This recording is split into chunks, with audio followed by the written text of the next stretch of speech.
میرے مولا میرے مولا إياك نعبد وإياك نستعين۔ ترجمہ: ہم تیری ہی عبادت کرتے ہیں اور تجھ ہی سے مدد چاہتے ہیں۔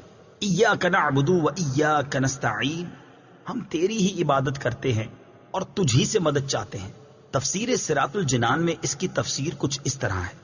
اس سے پہلی آیات میں بیان ہوا کہ ہر طرح کی حمد و ثنا کا حقیقی مستحق اللہ تعالیٰ ہے، جو کہ سب جہانوں کا پالنے والا، بہت مہربان اور رحم فرمانے والا ہے۔ اور اس آیت سے بندوں کو سکھایا جا رہا ہے کہ اللہ تعالیٰ کی بارگاہ میں اپنی بندگی کا اظہار یوں کرو کہ اے اللہ عز و جل، ہم صرف تیری ہی عبادت کرتے ہیں، کیونکہ عبادت کا مستحق صرف تو ہی ہے اور تیرے علاوہ اور کوئی اس لائق ہی نہیں کہ اس کی عبادت کی جا سکے، اور حقیقی مدد کرنے والا بھی تو ہی ہے۔ تیری اجازت و مرضی کے بغیر کوئی کسی کی کسی قسم کی ظاہری، باطنی، جسمانی، روحانی، چھوٹی بڑی کوئی مدد نہیں کر سکتا۔ عبادت اور تعظیم میں فرق۔ عبادت کا مفہوم بہت واضح ہے، سمجھنے کے لیے اتنا ہی کافی ہے کہ کسی کو عبادت کے لائق سمجھتے ہوئے اس کی کسی قسم کی تعظیم کرنا عبادت کہلاتا ہے، اور اگر عبادت کے لائق نہ سمجھیں تو وہ محض تعظیم ہوگی، عبادت نہیں کہلائے گی۔ جیسے نماز میں ہاتھ باندھ کر کھڑا ہونا عبادت ہے، لیکن یہی نماز کی طرح ہاتھ باندھ کر کھڑا ہونا استاد، پیر یا ماں باپ کے لیے ہو تو محض تعظیم ہے، عبادت نہیں۔ اور دونوں میں فرق وہی ہے جو ابھی بیان کیا گیا ہے۔ آیت ایاک نعبد سے معلوم ہونے والی اہم باتیں۔ آیت میں جمع کے صیغے ہیں، جیسے ہم تیری ہی عبادت کرتے ہیں۔ اس سے معلوم ہوا کہ نماز جماعت کے ساتھ ادا کرنی چاہیے، اور دوسروں کو بھی عبادت کرنے میں شریک کرنے کا فائدہ یہ ہے کہ گناہ گاروں کی عبادتیں اللہ تعالیٰ کی بارگاہ کے محبوب اور مقبول بندوں کی عبادتوں کے ساتھ جمع ہو کر قبولیت کا درجہ پا لیتی ہیں۔ نیز یہ بھی معلوم ہوا کہ اللہ تعالیٰ کی بارگاہ میں اپنی حاجت عرض کرنے سے پہلے اپنی بندگی کا اظہار کرنا چاہیے۔ امام عبداللہ بن احمد نصفی رحمت اللہ تعالی علیہ فرماتے ہیں، عبادت کو مدد طلب کرنے سے پہلے ذکر کیا گیا کیونکہ حاجت طلب کرنے سے پہلے اللہ تعالیٰ کی بارگاہ میں وسیلہ پیش کرنا قبولیت کے زیادہ قریب ہے۔ اللہ تعالیٰ کی بارگاہ میں وسیلہ پیش کرنے کی برکت۔ ہر مسلمان کو چاہیے کہ وہ اللہ تعالیٰ کی بارگاہ میں کسی کا وسیلہ پیش کر کے اپنی حاجات کے لیے دعا کیا کرے، تاکہ اس وسیلے کے صدقے دعا جلد مقبول ہو جائے۔ اور اللہ تعالیٰ کی بارگاہ میں وسیلہ پیش کرنا قرآن و حدیث سے ثابت ہے۔ چنانچہ وسیلے کے بارے میں اللہ تعالیٰ ارشاد فرماتا ہے، يا أيها الذين آمنوا اتقوا الله وابتغوا إليه الوسيلة۔ ترجمہ: اے ایمان والو، اللہ سے ڈرو اور اس کی طرف وسیلہ ڈھونڈو۔ اور سنن ابن ماجہ میں ہے کہ ایک نابینا صحابی بارگاہ رسالت صلی اللہ تعالی علیہ وسلم میں حاضر ہو کر دعا کے طالب ہوئے، تو آپ صلی اللہ تعالی علیہ وسلم نے انہیں اس طرح دعا مانگنے کا حکم دیا، اللهم إني أسألك وأتوجه إليك بمحمد نبي الرحمة يا محمد إني قد توجهت بك إلى ربي في حاجتي هذه لتقضى اللهم فشفعه في۔ اے اللہ عز و جل، میں تجھ سے سوال کرتا ہوں اور تیری طرف نبی رحمت حضرت محمد صلی اللہ تعالی علیہ وسلم کے ساتھ متوجہ ہوتا ہوں۔ اے محمد صلی اللہ تعالی علیہ وسلم، میں نے آپ صلی اللہ تعالی علیہ وسلم کے وسیلے سے اپنے رب عز و جل کی طرف اپنی اس حاجت میں توجہ کی تاکہ میری حاجت پوری کر دی جائے۔ اے اللہ عز و جل، پس تو میرے لیے حضور صلی اللہ تعالی علیہ وسلم کی شفاعت قبول فرما۔ حدیث پاک میں مذکور لفظ یا محمد سے متعلق ضروری وضاحت۔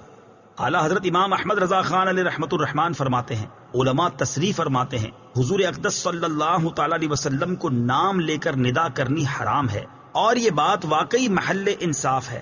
جسے اس کا مالک و مولا تبارک و تعالی نام لے کر نہ پکارے تو غلام کی کیا مجال کہ وہ راہ ادب سے تجاوز کرے۔ بلکہ امام زین الدین مراغی وغیرہ محققین نے فرمایا، اگر یہ لفظ کسی دعا میں وارد ہو جو خود نبی اکرم صلی اللہ تعالی علیہ وسلم نے تعلیم فرمائی ہو، جیسے دعائے یا محمد انی توجہت بک الی ربی، تاہم اس کی جگہ یا رسول اللہ یا نبی اللہ کہنا چاہیے۔ حالانکہ الفاظ دعا میں حتی الوسع تغییر نہیں کی جاتی۔ یہ مسئلہ مہمہ یعنی اہم ترین مسئلہ جس سے اکثر اہل زمانہ غافل ہے، واجب الحفظ ہے۔ وَإِيَّاكَ نَسْتَعِينُ، اور تجھ ہی سے مدد چاہتے ہیں۔ تفسیر صراط الجنان میں اس کی تفسیر کچھ اس طرح ہے۔ اس آیت میں بیان کیا گیا کہ مدد طلب کرنا خواہ واسطے کے ساتھ ہو یا واسطے کے بغیر ہو، ہر طرح سے اللہ تعالیٰ کے ساتھ خاص ہے، اور اللہ تعالیٰ کی ذات ہی ایسی ہے جس سے حقیقی طور پر مدد طلب کی جائے۔ اعلیٰ حضرت امام احمد رضا خان علیہ رحمت الرحمان فرماتے ہیں، حقیقی مدد طلب کرنے سے مراد یہ ہے کہ جس سے مدد طلب کی جائے اسے بالذات قادر، مستقل مالک اور غنی بے نیاز جانا جائے کہ وہ اللہ تعالیٰ کی عطا کے بغیر خود اپنی ذات سے اس کام یعنی مدد کرنے کی قدرت رکھتا ہے۔ اللہ تعالیٰ کے علاوہ کسی اور کے بارے میں یہ عقیدہ رکھنا ہر مسلمان کے نزدیک شرک ہے، اور کوئی مسلمان اللہ تعالیٰ کے علاوہ کسی اور کے بارے میں ایسا عقیدہ نہیں رکھتا، اور اللہ تعالیٰ کے مقبول بندوں کے بارے میں مسلمان یہ عقیدہ رکھتا ہے کہ وہ اللہ تعالیٰ کی بارگاہ تک پہنچنے کے لیے واسطہ اور حاجات پوری ہونے کا وسیلہ اور ذریعہ ہیں۔ تو جس طرح حقیقی وجود کہ کسی کے پیدا کیے بغیر خود اپنی ذات سے موجود ہونا اللہ تعالیٰ کے ساتھ خاص ہے، اس کے باوجود کسی کو موجود کہنا اس وقت تک شرک نہیں جب تک وہی حقیقی وجود مراد نہ لیا جائے۔ یوں ہی حقیقی علم کہ کسی کی عطا کے بغیر خود اپنی ذات سے ہو، اور حقیقی تعلیم کہ کسی چیز کی محتاجی کے بغیر از خود کسی کو سکھانا اللہ تعالیٰ کے ساتھ خاص ہے، اس کے باوجود دوسرے کو عالم کہنا یا اس سے علم طلب کرنا اس وقت تک شرک نہیں ہو سکتا جب تک وہی اصلی معنی مقصود نہ ہو۔ تو اسی طرح کسی سے مدد طلب کرنے کا معاملہ ہے کہ اس کا حقیقی معنی اللہ تعالیٰ کے ساتھ خاص ہے، اور وسیلہ و واسطہ کے معنی میں اللہ تعالیٰ کے علاوہ کے لیے ثابت ہے اور حق ہے، بلکہ یہ معنی تو غیر خدا ہی کے لیے خاص ہیں، کیونکہ اللہ تعالیٰ وسیلہ اور واسطہ بننے سے پاک ہے۔ اس سے اوپر کون ہے کہ یہ اس کی طرف وسیلہ ہوگا، اور اس کے سوا حقیقی حاجت روا کون ہے کہ یہ بیچ میں واسطہ بنے گا؟ بد مذہبوں کی طرف سے ہونے والا ایک اعتراض ذکر کر کے اس کے جواب میں فرماتے ہیں، یہ نہیں ہو سکتا کہ خدا سے توسل کر کے اسے کسی کے یہاں وسیلہ اور ذریعہ بنایا جائے۔ اس وسیلہ بننے کو ہم اولیاء کرام سے مانگتے ہیں کہ وہ دربار الہی میں ہمارا وسیلہ، ذریعہ اور قضائے حاجات کا واسطہ ہو جائیں۔ اس بے وقوفی کے سوال کا جواب اللہ تعالیٰ نے اس آیت کریمہ میں دیا ہے۔ وَلَوْ أَنَّهُمْ إِذ ظَلَمُوا أَنفُسَهُمْ جَاءُوكَ فَاسْتَغْفَرُوا اللَّهَ واستغفر لهم الرسول لوجدوا الله توابا رحيما۔ ترجمہ، اور جب وہ اپنی جانوں پر ظلم یعنی گناہ کر کے تیرے پاس حاضر ہوں اور اللہ سے معافی چاہیں اور معافی مانگیں ان کے لیے رسول، تو بے شک اللہ کو توبہ قبول کرنے والا مہربان پائیں گے۔ کیا اللہ تعالیٰ اپنے آپ نہیں بخش سکتا تھا؟ پھر کیوں یہ فرمایا کہ اے نبی تیرے پاس حاضر ہوں اور تو اللہ سے ان کی بخشش چاہے تو یہ دولت و نعمت پائیں؟ یہی ہمارا مطلب ہے جو قرآن کی آیت صاف فرما رہی ہے۔ زیر تفسیر آیت کریمہ کے بارے میں مزید تفصیل جاننے کے لیے فتاوی رضویہ کی 21ویں جلد میں موجود اعلیٰ حضرت امام احمد رضا خان علیہ رحمت الرحمان کا رسالہ برکات الامداد لأہل الاستمداد یعنی مدد طلب کرنے والوں کے لیے امداد کی برکتیں، اس کا مطالعہ فرمائیں۔ اللہ تعالیٰ کی عطا سے بندوں کا مدد کرنا اللہ تعالیٰ ہی کا مدد کرنا ہوتا ہے۔ یاد رہے کہ اللہ تعالیٰ اپنے بندوں کو دوسروں کی مدد کرنے کا اختیار دیتا ہے، اور اس اختیار کی بنا پر ان بندوں کا مدد کرنا اللہ تعالیٰ ہی کا مدد کرنا ہوتا ہے۔ جیسے غزوہ بدر میں فرشتوں نے آ کر صحابہ کرام رضی اللہ تعالیٰ عنہم کی مدد کی، لیکن اللہ تعالیٰ نے ارشاد فرمایا وَلَقَدْ نَصَرَكُمُ اللَّهُ بِبَدْرٍ وَأَنْتُمْ أَذِلَّةٌ۔ ترجمہ، اور بے شک اللہ نے بدر میں تمہاری مدد کی جب تم بالکل بے سر و سامان تھے۔ یہاں فرشتوں کی مدد کو اللہ تعالیٰ کی مدد کہا گیا۔ اس کی وجہ یہی ہے کہ فرشتوں کو مدد کرنے کا اختیار اللہ تعالیٰ کے دینے سے ہے، تو حقیقتاً یہ اللہ تعالیٰ ہی کی مدد ہوئی۔ یہی معاملہ انبیاء کرام علیہ الصلوۃ والسلام اور اولیاء اعظام رحمۃ اللہ تعالیٰ علیہم کا ہے کہ وہ اللہ عز و جل کی عطا سے مدد کرتے ہیں، اور حقیقتاً وہ مدد اللہ تعالیٰ کی ہوتی ہے۔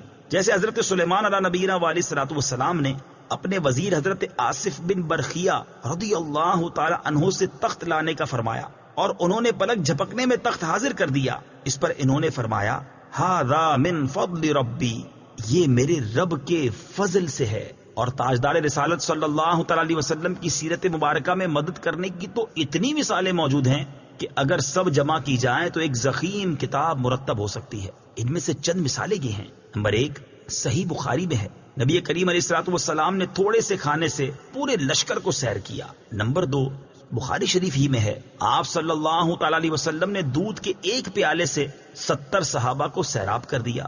نمبر 3، یہ بھی بخاری شریف میں ہے، انگلیوں سے پانی کے چشمے جاری کر کے 1400 یا اس سے بھی زائد افراد کو سیراب کر دیا۔ نمبر 4، لعاب دہن سے بہت سے لوگوں کو شفا عطا فرمائی، اور یہ تمام مددیں چونکہ اللہ تعالیٰ کی عطا کردہ طاقت سے تھی، لہٰذا سب اللہ تعالیٰ کی ہی مددیں ہیں۔ اس بارے میں مزید تفصیل کے لیے فتاوی رضویہ کی 30ویں جلد میں موجود اعلیٰ حضرت امام اہل سنت مولانا شاہ امام احمد رضا خان علیہ رحمت الرحمان کے رسالے الامن والعلا لناعت المصطفیٰ بدافع البلا، یعنی نعت مصطفیٰ صلی اللہ تعالی علیہ وسلم بیان کرنے والوں کے لیے انعامات کا مطالعہ فرمائیے۔